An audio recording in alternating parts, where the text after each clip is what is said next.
अस्सलाम वालेकुम।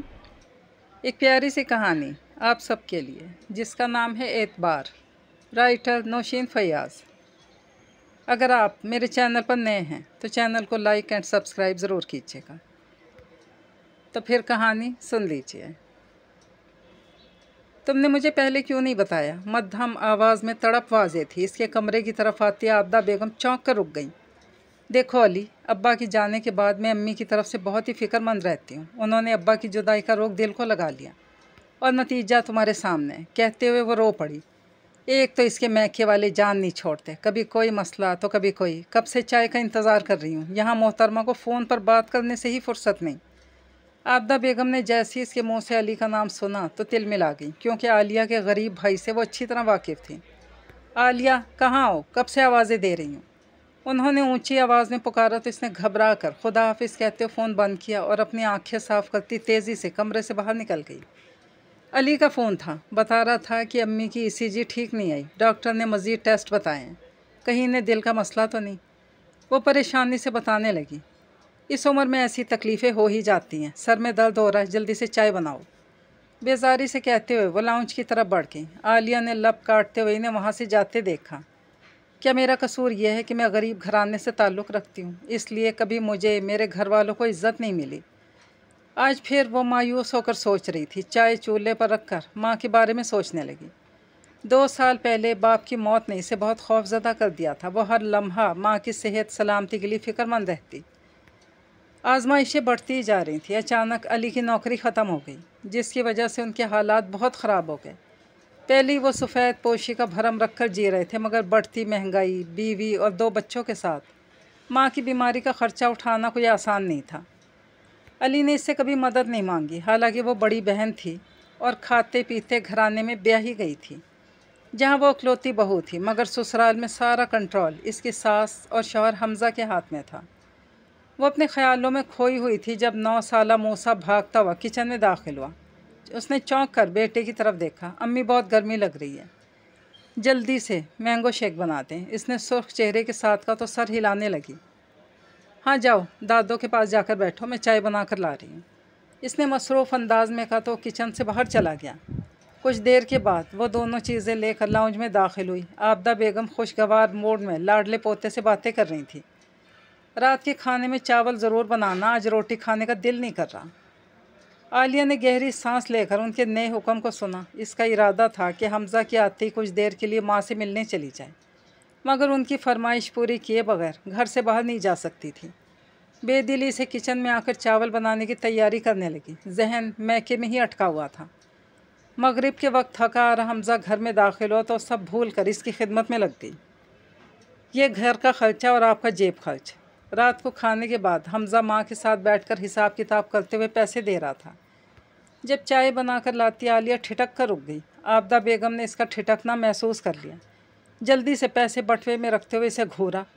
वो सर झटक कर आगे बढ़ी। हमज़ा ने कुछ नोट मूसा को भी थमा दिए, जो इसने फ़ौरन अपने बॉक्स में रख दिए। इसके मिनी बॉक्स में हर महीने ऐसे कई सुर्ख नोट जमा होते थे, जिन्हें वो खर्च नहीं करता, क्योंकि इसकी नौबत ही नहीं आती थी। हमज़ा बग़ैर कहे इसकी हर ज़रूरत, मुँह से निकली हर ख्वाहिश पूरी करता था। बाबा, आपने अम्मी को पैसे नहीं दिए? मूसा ने गौर से दादो के बटुए को देखा। हमज़ा हंस दिया। तुम्हारी अम्मी ने पैसों का क्या करना है? सारे पैसे घर में ही तो रखे होते हैं। हमज़ा ने लापरवाही से कहा। आलिया कुछ कहते हुए रुक गई। तो और क्या, कपड़ों से लेकर ज़रूरत की हर चीज़ तो मिल जाती है इसे। अच्छा खाना पीना, पहनना ओढ़ना, अलग से पैसे क्या दे? आबदा बेगम ने मुंह बनाकर कहा। दादो, आप पैसों का क्या करती हैं? आपको भी तो सब कुछ मिल जाता है। मूसा की जहानत से चमकती निगाहों में सोच का अक्स था, जैसे इसे इस दोहरे म्यार की समझ नहीं आई कि जो चीज़ दादो का हक है वो इसकी माँ के लिए कैसे बेकार थी। फजूल के सवाल मत किया करो। मुझ पर कई तरह की जिम्मेदारियाँ हैं। तुम्हारी दोनों फूफियों, इनके बच्चों को कुछ देना दिलाना भी पड़ता है। कभी किसी चीज़ की ज़रूरत पड़ जाती है, पैसे पास होने चाहिए। आबदा बेगम ने डपट कर कहा तो मुँह बनाता वहाँ से उठकर चला गया। 2 साला हानिया की रोने की आवाज़ सुनकर आलिया कमरे में चली गई। सब जानती हूँ, इसकी माँ पट्टी पढ़ाती है, वरना बच्चे को क्या समझ। वो बुड़बुड़ाई। हमज़ा ने चौंक कर देखा। इसकी तेवरी चढ़ गई, इसीलिए जब कमरे में आए तो मूड ऑफ था। आलिया से बात किए बगैर हानिया से खेलने लगा। वो जो इसे अपनी माँ की बीमारी के बारे में बताना चाह रही थी, इसका संजीदा मूड देखकर बेबसी से हाथ मलने लगी। क्या बेटे को पट्टी पढ़ा कर सुकून नहीं मिला जो इतनी बेचैन फिर रही हो? इसे कमरे में यहाँ से वहाँ चक्कर लगाते देखकर तंजिया लहजे में कहने लगा। मैंने मूसा को कुछ नहीं सिखाया, वो आज का बच्चा है जो बहुत कुछ देखता और महसूस करता है। बहरहाल मैं पहली अम्मी की वजह से बहुत परेशान हूँ। बेबसी से कहते हो सर थाम कर बैठ गई। वो चौंक कर सीधा होकर बैठ गया। क्या हुआ? इसके पूछने की देर थी, फूट फूट कर रो पड़ी और माँ की बीमारी के बारे में बताने लगी। तुमने मुझे शाम में क्यों नहीं बताया? हम इन्हें देख आते। अगले दिन मूसा को स्कूल छोड़कर वो इसे लेकर ससुराल चला गया। आबदा बेगम को पता चला, जल भुन कर रह गई। मेरे बेटे को पागल बनाया हुआ है। जब तक वापस नहीं आई लाउंज के चक्कर ही काटती रही। 2 घंटे बाद दोपहर को बनाने के लिए सब्ज़ी लेकर घर वापस आ गई थी। इतनी देर लगा दी। दोपहर का खाना कब बनेगा? पता भी है मैं शुगर की मरीज़ हूँ, वक्त पे खाना खाती हूँ। बिला वजह गुस्से में बोल रही थी। आलिया ने जवाब नहीं दिया और तेज़ी से किचन की तरफ बढ़ गई। जबकि हमज़ा हानिया को गोद में उठाए अंदर दाखिल हुआ तो फ़ौरन चुप हो गई। आंटी तो बहुत कमज़ोर हो गई हैं, आप भी किसी दिन उनका हाल पूछ लीजिएगा। इसने हानिया को इनके पास बिठाया और फ़िक्रमंदी से कहता हो काम पर चला गया। उसका अपना ज़ाती कारोबार था जो बहुत अच्छा चल रहा था, इसलिए घर में किसी चीज़ की कमी नहीं थी। हाँ, बहुत फ़िक्र हो रही है सास की। इसके जाने के बाद बुड़बुड़ाती रही। आलिया ने सब सुनकर भी अनसुना कर दिया। इसी बात पर खुश थी कि माँ को देख आई है। ब्याही बेटियों के लिए वालिदैन को एक नज़र देख लेना, उनके साथ थोड़ा वक्त गुजार लेना कितनी बड़ी खुशी और राहत है, जिसका नेमुल बदल ससुराल की कोई आसाइश, कोई सुख नहीं होता। मसाला भूनते हुए इसने नम आँखों से सोचा। माँ की बीमारी और मैके के बुरे हालात ने इसे बहुत ज़ोद रंज बना दिया था। वो बेबस थी, इनके लिए कुछ नहीं कर सकती थी सिवाय दुआ के। सदक दिल से दुआ करने लगी। आपसे एक बात कहनी थी। वो कई दिनों से सोच रही थी कि हमज़ा से इस बारे में बात करे, मगर हिम्मत नहीं पड़ रही थी। उसने सवालिया नज़रों से देखा तो थूक निगल कर मुनासिब अल्फाज सोचने लगी। जैसा कि आप जानते हैं कि मेरी माँ बहुत बीमार रहती हैं, अक्सर उनकी हालत बहुत ख़राब हो जाती है और अल्लाह बेहतर करेगा। इसने नरमी से तसल्ली दी। मैं सिर्फ ये कहना चाह रही थी आप कुछ पैसे मुझे ज़रूर दे दिया करें। अगर इमरजेंसी में कभी इनसे मिलने जाना पड़ जाए तो मेरे पास किराए के पैसे तो हों। उसने जल्दी से कहा तो वो चौंक गया। अल्लाह खैर करे, इतनी भी क्या इमरजेंसी हो सकती है? अगर ऐसा कुछ भी हो तो तुम अम्मा से पैसे मांग सकती हो या मुझे फ़ोन कर देना, मैं फ़ौरन घर आ जाऊँगा। उसने संजीदगी से कहा। वो परेशानी से इसे देखने लगी, जो ऐसे मनसूबाबंदी कर रहा था जैसे इमरजेंसी में सब सोच समझ कर किया जाता है। मगर इसने कुछ कहना चाहा। मेरे ख़्याल से तुम इसलिए पैसों के लिए ज़िद कर रही हो ताकि उनकी मदद कर सको। बेफिक्र रहो, मैं अली को हर महीने राशन कुछ रकम भेज दिया करूँगा जब तक कि उसकी नौकरी नहीं लग जाती। इसके कहने पर आलिया का चेहरा सुर्ख पड़ गया। इसे इस बात की खुशी नहीं हुई कि वो इसके घर वालों का ख्याल रख रहा है, मगर अपनी कम मायगी का एहसास शिद्दत से जागा। मज़ीद बहस करने के बजाय कमरे से बाहर चली गई। हमज़ा ने नागवारी से सर झटका। अम्मा ठीक ही कहती हैं, पैसे देने की क्या ज़रूरत है जब घर में किसी चीज़ की कमी तो नहीं।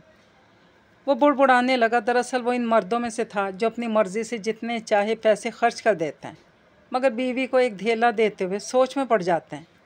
उनका इतना हौसला ही नहीं होता कि अपनी कमाई का कुछ हिस्सा बीवी के इन हाथों पर रख सकें जो इसकी मेहनत, तरक्की, खैर आफियत के लिए हमेशा रब की बारगाह में उठे रहते हैं हाथ। मगर नहीं, बग़ैर किसी सिले के आलिया ने पहले तो किसी तरह सब्र शुक्र से वक्त गुजार लिया, मगर अब अक्सर इसे पैसों की ज़रूरत पड़ती। इसके पास कुछ भी नहीं होता था। सारा खर्चा आबदा बेगम या हमज़ा के हाथ में होता। इसे हर चीज़ के लिए उनकी तरफ देखना पड़ता। इसने कई बार हमज़ा को समझाना चाहा, मगर वो इस बारे में बात करने से पहले हत्थे से उखड़ जाता था। अम्मी आइसक्रीम वाला आया, जल्दी से पैसे दें। मूसा पुरजोश होकर तेज़ी से भागता हुआ कमरे में दाखिल हुआ तो हानिया को तैयार करती आलिया चौंक गई। मेरे पास पैसे नहीं हैं, दादों से पूछ लो, इसने संजीदगी से कहा। ओफ, आइसक्रीम कौन सी महंगी होती है, आपके पास थोड़े से भी पैसे नहीं? इसने हैरानी से सवाल किया। नफ़ी में सर हिलाकर रुख फेर गई। दादो तो वॉशरूम में, आइसक्रीम वाला चला जाएगा। अपने बॉक्स से पैसे निकाल लो। वो किस लिए जमा कर रहे हो? इसने नरमी से कहा तो वो चौंका। हाँ, ये तो मैंने सोचा ही नहीं। खुशी से वापस चला गया। आलिया सर झटक कर हानिया की तरह मुतवज्जा हो गई। शाम को मूसा बाप को बताने लगा, जिससे सुनकर आबदा बेगम गुस्से में आ गई। सब समझती हूँ, बच्चे को उल्टी सीधी बातें सिखाकर क्या साबित करना चाह रही हो कि तुम्हारे साथ ससुराल में बहुत जुल्म हो रहा है? तुम्हें पैसे नहीं देते, हर चीज़ के लिए तरसती हो। हद होती है भाई, कब से मैं सब देख रही हूँ। इन्हें गुस्से में देखकर आलिया हक्का बक्का रह गई। गलत समझ रही हैं, मूसा बच्चा है, इसे भी समझ नहीं। घबरा कर कहते हुए वो शौहर के संजीदा चेहरे की तरफ देखने लगी। न जाने भाई इसके सर पर कौन सा भूत सवार हो गया, हर वक्त पैसे पैसे करती रहती है। कुछ दिन पहले भी इसी बात पे जिद कर रही थी। तंग आ गया हूँ मैं रोज़ रोज़ की बहस से। हमजा गुस्से में दहाड़ता रास्ते में आई चीज़ों को ठोकरें मारता गुस्से से बाहर चला गया। बच्चे सहम गए, जबकि आबदा बेगम मुँह बनाती अपने कमरे में चली गई। वो बेजान वजूद के साथ ज़मीन पर बैठ के रोने लगी। मूसा रोती माँ को देखकर बहुत ही दुखी था। माँ के पास आया और अपना हाथ इसके कांपते हाथों पर रख दिया। अम्मी आप मत रोएं, मैं बड़ा होकर बहुत सारे पैसे कमा कर आपको दूंगा, अपनी बीवी को नहीं। इसने मासूमियत से कहा तो वो तलखी से हंस पड़ी। यानी अपने बाप जैसे बनोगे, माँ का ख्याल तो होगा, बीवी का नहीं। इसके सवाल पर वो सोच में पड़ गया। आलिया ने ख़ुद को संभाला ताकि बच्चे को समझा सके। आबदा बेगम कई दिनों से देख रही थी कि वह बहुत परेशान और गुमसुम है। उन्होंने अक्सर इसे फ़ोन पर अली से बात करते रोते हुए भी देखा था। तब एक दिन पता चला कि इसकी माँ को हार्ट अटैक हुआ है। हमजा इसे फ़ौरन हॉस्पिटल ले गया। आलिया के लिए वो दिन बहुत ही मुश्किल थे। इसकी माँ डिस्चार्ज होकर घर वापस आई तो इसने सुख का सांस लिया, मगर वो बहुत फ़िक्रमंद रहती उनकी सेहत के लिए। अली को जॉब मिल गई थी। इसने शुक्र अदा किया कि चलो अब कुछ हालात बेहतर हो जाएंगे। आबदा बेगम को शक था कि वो घर में रखे पैसे या राशन चोरी करके मैके भिजवाती है। वो ताक में रहती कि किसी तरह इसकी चोरी पकड़कर हमजा को बताएं कि इसकी बीवी अपने ही घर में नकब लगा रही है। कई दिन गुजर गए, बिलाखिर उनकी उम्मीद बर आई। उन्होंने आलिया को पैसे निकालते हुए रंगे हाथों पकड़ ही लिया। हमजा मूसा को स्कूल छोड़ने चला गया। आबदा बेगम बहुत देर से नोट कर रही थी कि वो बहुत घबराई हुई है, बार बार फ़ोन की तरफ देख रही है। इसी जहनी कैफियत में इसने जल्दी जल्दी दोपहर के खाने की तैयारी की। मासी से काम करवाया। मासी की जाती अचानक फ़ोन बजने लगा। इसने भागकर मोबाइल उठाकर कान से लगाया। ये छोटा सा मोबाइल फ़ोन हमजा ने घर के मुख्तलिफ़ कामों के लिए इसे दिया था। सबकी कॉल्स इसी नंबर पे आती थी। हेलो अली, इसने घबराए लहजे में कहा तो आबदा बेगम के कान खड़े हो गए। आलिया के चेहरे का रंग उड़ गया। इसके हाथ से फ़ोन गिरा और वो रोते हुए तेज़ी से अपने कमरे की तरफ भागी। लगता है बेचारी की माँ गुजर गई। आबदा बेगम का पहला ख्याल यही आया। इसी वक्त वो हानिया को गोद में उठाए कमरे से बाहर निकली। अचानक कुछ याद आने पर रुकी और तेज़ी से मूसा के कमरे की तरफ बढ़ गई। आबदा बेगम भी जल्दी से इसके पीछे गई। उन्होंने कमरे में झांका तो उछल पड़ी। वो मूसा के बॉक्स को खोलकर जल्दी में पैसे निकालकर अपने बैग में रख रही थी। शर्म नहीं आती बच्चे के पैसे चोरी करते हुए, गुस्से में बोलती कमरे में दाखिल हुई। वो चौंक गई। आप गलत समझ रही हैं, मुझे कुछ पैसों की ज़रूरत थी इसलिए। इसने जल्दी में कुछ कहना चाहा, मगर वो गुस्से में चिल्लाने लगी। वो इन्हें बोलता देखकर खामोशी से कमरे से बाहर चली गई। अभी बताती हूँ हमजा को, इतनी हिम्मत इसकी। आलिया को बैरूनी दरवाजे की तरफ बढ़ता देखकर वो गुस्से में भरी फ़ोन की तरफ बढ़ी और हमजा को कॉल मिलाकर फ़ौरन घर बुलाया। कुछ देर बाद परेशान घबराया हमजा घर आया तो माँ की ज़ुबानी सारी बात सुनकर साकित ही रह गया। वो मुझे तो कॉल करके बता सकती थी, ये फ़ोन इसीलिए तो घर छोड़ा था। इसने हैरानी से सोचा और कुछ दूर पड़े फ़ोन को देखा। आने दो इसे, बस बहुत हो गई, इसे अच्छी तरह समझा देना कि यहाँ रहना है तो। वो गुस्से में कहने लगे तो बेज़ुबान जानवर बन कर रहो। अचानक सर्द लहजे में बोलती वो घर में दाखिल हुई तो वो दोनों चौंक गए। कहाँ गई थी तो मुझे बगैर बताए? आस्तीन चढ़ाता गुस्से में आगे बढ़ा। इसी लम्हे इसकी निगाह आहिस्ता आहिस्ता चलते हुए मूसा पर पड़ी, जिसके सर पर पट्टी बंधी हुई थी, अपने ज़ख्मी बेटे को लेने। इसने सख्त लहजे में कहा तो दोनों साकित ही रह गए। एक औरत अपनी ज़ात के लिए हर दुख को हंसकर बर्दाश्त कर लेती है, मगर एक माँ अपनी औलाद की तकलीफ़ के सामने कभी कमज़ोर नहीं पड़ सकती। इसने तंजिया निगाह इन दोनों पर डाली। हमजा ने आगे बढ़कर मूसा को संभाला और कुर्सी पे बिठाया। आबदा बेगम भी सवाल करने लगी। बाबा मैं स्कूल में सीढ़ियों से गिरकर बेहोश हो गया। मिस ने मेरे घर फ़ोन किया तो अम्मी फ़ौरन मुझे लेने आ गई। तो मुझे तो बता सकती थी। क्या बताती? आपकी माँ ने कुछ सुनने दिया या कहने दिया? कुछ जाने बगैर मुझे चोरनी कहकर शोर मचा दिया। मेरे पास इतना वक्त नहीं था कि मैं इन्हें वजाहत पेश करती। मैं समझी तुम अपने भाई से बात कर रही हो, आबदा बेगम ने मध्यम लहजे में कहा। वो तंजिया मुस्कुराई। हाँ, इसी के फ़ोन का इंतज़ार था। आज मेरी माँ की रिपोर्ट्स आनी थी, इसीलिए सुबह से बेचैन थी। जब स्कूल से फ़ोन आया तो मैं समझी अली का है, इसीलिए नंबर देखे बगैर फ़ोन उठाकर इसका नाम लिया, मगर इसने तफसील बताई तो शर्मिंदा सी हो गई। आज अगर मेरे बेटे का बॉक्स ना होता तो मैं इसे लेने भी नहीं जा सकती थी, इसलिए कई बार कहा था। کہ گھر میں کوئی بھی ایمرجنسی ہو سکتی ہے، مگر آپ کو تو اعتبار ہی نہیں۔ اس نے افسوس سے کہا اور دونوں بچوں کو لے کر کمرے کی طرف بڑھ گئی۔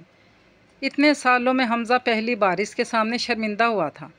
کئی دن دونوں کے درمیان کام کے علاوہ کوئی بات نہیں ہوئی۔ وہ ناراض تھی، اس لیے کسی سے بات نہیں کر رہی تھی۔